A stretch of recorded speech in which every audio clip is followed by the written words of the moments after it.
because my life is E. For Jolie, I'm making it very, very, very low. Very, very, very low. And for Nikki, I have to make it very, very, very low because, I'm gonna put it on the ground because it's scary. Oh, yes. I did not know it was boo scary. Okay, so I've had to... She's scared of everything. So Jolie is truly showing us step one. My dowel is now on the ground and I just want her to walk over, back and forth over it. I am not telling her what to do. I'm like, look, here's a treat. Can you walk over it? That's amazing. Look, here's a treat. Can you walk over it? I would like to get her to get to the point because if I am asking a dog to jump through a hoop of arms or a hoop, and I do have hula hoops, if I'm asking for them to jump it, ultimately my two hands will be full. I need to just be able to say jump and my dog goes. So all I'm doing is kind of, for Jolie especially, I'm going to keep the dowel on the floor or maybe a couple inches up and just make a nice predictable pattern.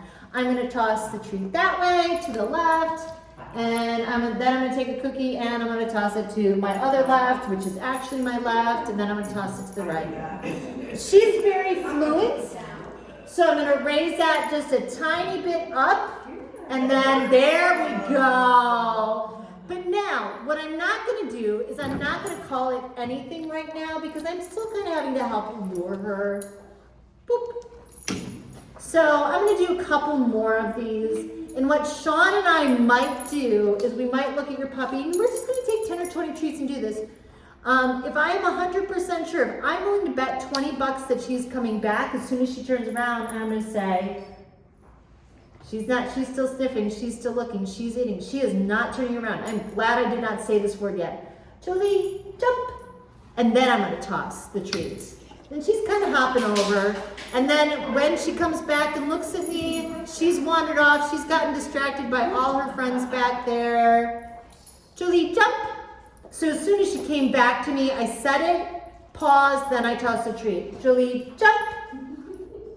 Pause, toss the treat. But guys, make sure, Jolie, jump, then I toss the treat. I'm trying to separate out, not done, I'm trying to separate, once I added the word, I'm trying to say the word, pause for a second, then throw the treat. I'm trying to see if she anticipates, and she just goes over the bar. So for you guys, the first thing you want to do is make sure they're comfortable walking back and forth over the bar. I want the bar up against the wall just so they can't scoot around it like she did with me initially. She was like, no, thank you. No, thank you. And then, so all we want to know is if they can go back and forth over the bar on the ground. And then if we raise the bar up, can they go back and forth over the bar? And then, you're going to do maybe 10 or 20 treats, or if you're Nikki, 5 and 7 treats. And then just give them a big old break. We can add the words, but I'm not in a rush to add words. So if all you do right now for about 2 minutes is make sure they can go back and forth over the bar on the floor and the bar up a couple inches, that would be great. So go ahead and play that around with that.